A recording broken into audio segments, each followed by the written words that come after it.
ನಮಸ್ಕಾರ. ಎಲ್ಲರಿಗೂ ಮಹಾಶಿವರಾತ್ರಿ ಹಬ್ಬದ ಹಾರ್ದಿಕ ಶುಭಾಶಯಗಳು. ಇಂದು ನಾವು ಶಿವಭಕ್ತರಿಗೆ ಅತ್ಯಂತ ವಿಶೇಷವಾದ ಮಹಾಶಿವರಾತ್ರಿ ಸಂದರ್ಭದಲ್ಲಿ ಚಿಕ್ಕಬಳ್ಳಾಪುರದಲ್ಲಿರುವ ಈಶಾ ಫೌಂಡೇಶನ್ನಲ್ಲಿ ನಡೆಯುವ ಅದ್ಭುತ ಆಚರಣೆಯ ಬಗ್ಗೆ ತಿಳಿದುಕೊಳ್ಳೋಣ. ಈ ಪವಿತ್ರ ರಾತ್ರಿ ಸಾವಿರಾರು ಭಕ್ತರು ಸೇರಿ ಶಿವನ ಆರಾಧನೆ, ಧ್ಯಾನ ಮತ್ತು ಜಾಗರಣೆಯ ಮೂಲಕ ದೈವಿಕ ಅನುಭವ ಪಡೆಯುತ್ತಾರೆ. ನೀವು ಕೂಡ ಈ ಮಹಾಶಿವರಾತ್ರಿಯಲ್ಲಿ ಈಶಾ ಕೇಂದ್ರಕ್ಕೆ ಭೇಟಿ ನೀಡಲು ಯೋಚಿಸುತ್ತಿದ್ದರೆ ಈ ವಿಡಿಯೋ ನಿಮಗೆ ಸಂಪೂರ್ಣ ಮಾಹಿತಿ ನೀಡಲಿದೆ. ಆದ್ದರಿಂದ ವಿಡಿಯೋ ಎಲ್ಲೂ ಸ್ಕಿಪ್ ಮಾಡದೆ ಪೂರ್ತಿ ವಿಡಿಯೋ ನೋಡಿ. ಮಹಾಶಿವರಾತ್ರಿ ಇದೇ ತಿಂಗಳು ಅಂದರೆ ಫೆಬ್ರವರಿ 15, 2026ರಂದು ಆಚರಿಸಲಾಗುತ್ತದೆ.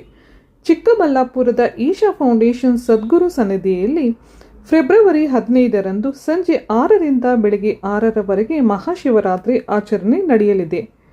ಸುಮಾರು 112 ಅಡಿ ಆದಿಯೋಗಿ ಪ್ರತಿಮೆಯ ಸನ್ನಿಧಿಯಲ್ಲಿ ವಿಶೇಷ ಧ್ಯಾನ, ಸಂಗೀತ, ನೃತ್ಯ ಮತ್ತು ಲೇಸರ್ ಶೋಗಳು ಕೂಡ ಇರುತ್ತೆ.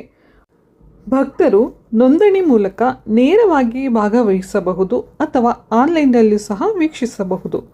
ಇದರ ಮುಖ್ಯ ವಿವರಗಳು: ದಿನಾಂಕ 15 ಫೆಬ್ರವರಿ 2026ರಂದು, ಸಮಯ ಸಂಜೆ 6ರಿಂದ ಬೆಳಗ್ಗೆ 6ರವರೆಗೆ, ಸ್ಥಳ ಸದ್ಗುರು ಸನ್ನಿಧಿ, ಚಿಕ್ಕಬಳ್ಳಾಪುರ. ಇದರ ಆಕರ್ಷಣೆಗಳು ಲೇಸರ್ ಶೋ, ಸಾಂಸ್ಕೃತಿಕ ಕಾರ್ಯಕ್ರಮಗಳು ಹಾಗೂ ಧ್ಯಾನ.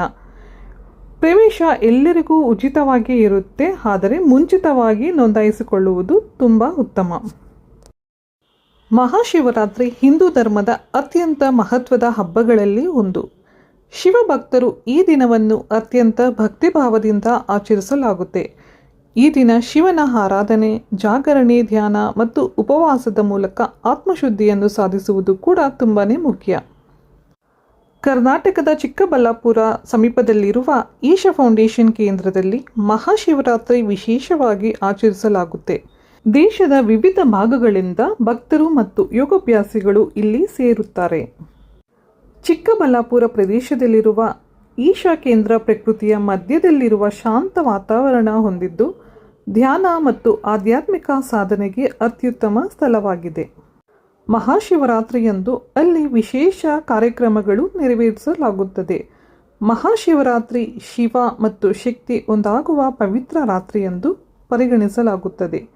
ಯೋಗಶಾಸ್ತ್ರದ ಪ್ರಕಾರ ಈ ರಾತ್ರಿ ಭೂಮಿಯ ಶಕ್ತಿಯಲ್ಲಿ ವಿಶೇಷ ಬದಲಾವಣೆ ಉಂಟಾಗುತ್ತೆ ಎಂದು ನಂಬಲಾಗಿದೆ.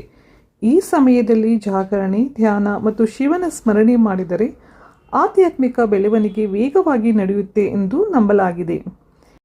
ಮಹಾಶಿವರಾತ್ರಿಯಂದು ಸಾಮಾನ್ಯವಾಗಿ ನಡೆಯುವ ಕಾರ್ಯಕ್ರಮಗಳು: ವಿಶೇಷ ಪೂಜೆ ಮತ್ತು ಅಭಿಷೇಕ. ಶಿವಲಿಂಗಕ್ಕೆ ಹಾಲು, ನೀರು, ಬೆಲ್ಲ, ಹಣ್ಣುಗಳಿಂದ ಅಭಿಷೇಕ ಮಾಡಲಾಗುತ್ತೆ. ಧ್ಯಾನ ಮತ್ತು ಯೋಗ ಕಾರ್ಯಕ್ರಮದಲ್ಲಿ ಸದ್ಗುರು ಅವರ ಮಾರ್ಗದರ್ಶನದಲ್ಲಿ ವಿಶೇಷ ಧ್ಯಾನ ಕಾರ್ಯಕ್ರಮ ಕೂಡ ನಡೆಯುತ್ತೆ. ಭಜನೆ ಮತ್ತು ಸಂಗೀತ ಕಾರ್ಯಕ್ರಮ. ದೇಶದ ಪ್ರಸಿದ್ಧ ಸಂಗೀತಗಾರರು ಹಾಗೂ ಭಕ್ತಿಗೀತೆಗಳ ಕಾರ್ಯಕ್ರಮ ಕೂಡ ನಡೆಯುತ್ತೆ. ರಾತ್ರಿ ಪೂರ್ತಿ ಜಾಗರಣೆ ಮಾಡುವುದು ಅತ್ಯಂತ ಮಹತ್ವದ್ದಾಗಿದೆ. ಸದ್ಗುರು ಅವರ ಆಧ್ಯಾತ್ಮಿಕ ಉಪನ್ಯಾಸಗಳು ಜೀವನದ ಅರ್ಥವನ್ನು ತಿಳಿಸುವಂತೆ ಇರುತ್ತೆ. ಮಹಾಶಿವರಾತ್ರಿ ವೇಳೆ ಅನುಸರಿಸಬೇಕಾದ ನಿಯಮಗಳು: ಈ ದಿನ ಭಕ್ತರು ಕೆಲವು ನಿಯಮಗಳನ್ನು ಪಾಲಿಸಬೇಕಾಗುತ್ತದೆ. ಶುದ್ಧ ಮನಸ್ಸಿನಿಂದ ಶಿವನ ಆರಾಧನೆ, ಸಾಧ್ಯವಾದರೆ ಉಪವಾಸ, ಸತ್ಯ ಮಾತನಾಡುವುದು, ಶಾಂತಿ ಮನಸ್ಸು, ದಾನ ಧರ್ಮ ಮಾಡುವುದು, ಜಪಧಾನ್ಯ ಮಾಡುವುದು.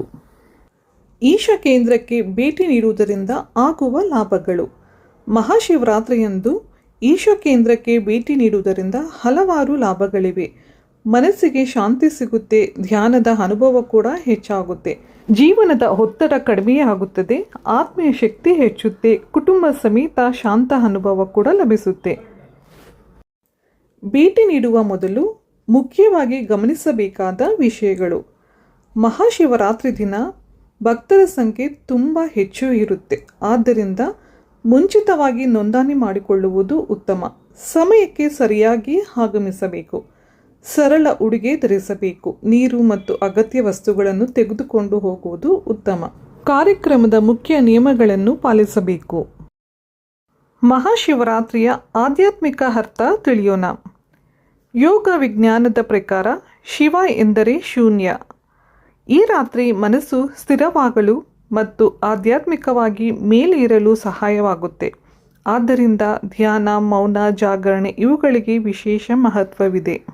ಬಹುತೇಕ ಜನರು ಕುಟುಂಬದೊಂದಿಗೆ ಈಶಾ ಕೇಂದ್ರಕ್ಕೆ ಬಂದು ಮಹಾಶಿವರಾತ್ರಿ ಆಚರಿಸುತ್ತಾರೆ. ಮಕ್ಕಳು, ಹಿರಿಯರು, ಯುವಕರು ಎಲ್ಲರೂ ಸೇರಿ ಧಾರ್ಮಿಕ ಮತ್ತು ಆಧ್ಯಾತ್ಮಿಕ ಅನುಭವ ಪಡೆಯುತ್ತಾರೆ. ಮಹಾಶಿವರಾತ್ರಿ ಒಂದು ಹಬ್ಬ ಮಾತ್ರವಲ್ಲ, ಅದು ಜೀವನವನ್ನು ಒಳಗಿನಿಂದ ಬದಲಾಯಿಸುವ ಆಧ್ಯಾತ್ಮಿಕ ಅವಕಾಶ. ಈಶಾ ಫೌಂಡೇಶನ್ ಕೇಂದ್ರದಲ್ಲಿ ಈ ಪವಿತ್ರ ದಿನವನ್ನು ಆಚರಿಸುವುದು ಭಕ್ತರಿಗೆ ವಿಶೇಷ ಅನುಭವ ನೀಡುತ್ತೆ. ಶಿವನ ಕೃಪೆಯಿಂದ ಮನಸ್ಸಿಗೆ ಶಾಂತಿ ಮತ್ತು ಆತ್ಮಕ್ಕೆ ಬೆಳಕು ಸಿಗುತ್ತದೆ. ಓಂ ನಮಃ ಶಿವಾಯ ಜಪದೊಂದಿಗೆ ಈ ಮಹಾಶಿವರಾತ್ರಿಯನ್ನು ಆಚರಿಸೋಣ. ನಮ್ಮ ಜೀವನವನ್ನು ಉಜ್ವಲಗೊಳಿಸೋಣ. ಈ ಮಾಹಿತಿ ನಿಮ್ಮೆಲ್ಲರಿಗೂ ಉಪಯುಕ್ತವಾಗಿದೆ ಎಂದು ಭಾವಿಸ್ತಾ ಇದ್ದೇನೆ. ಮತ್ತೆ ಒಂದು ಯೂಸ್ಫುಲ್ ವಿಡಿಯೋ ಹೊಂದಿಗೆ ಮುಂದಿನ ವಿಡಿಯೋದಲ್ಲಿ ಭೇಟಿಯಾಗೋಣ. ಅಲ್ಲಿವರೆಗೂ ನಮಸ್ಕಾರ, ಧನ್ಯವಾದಗಳು.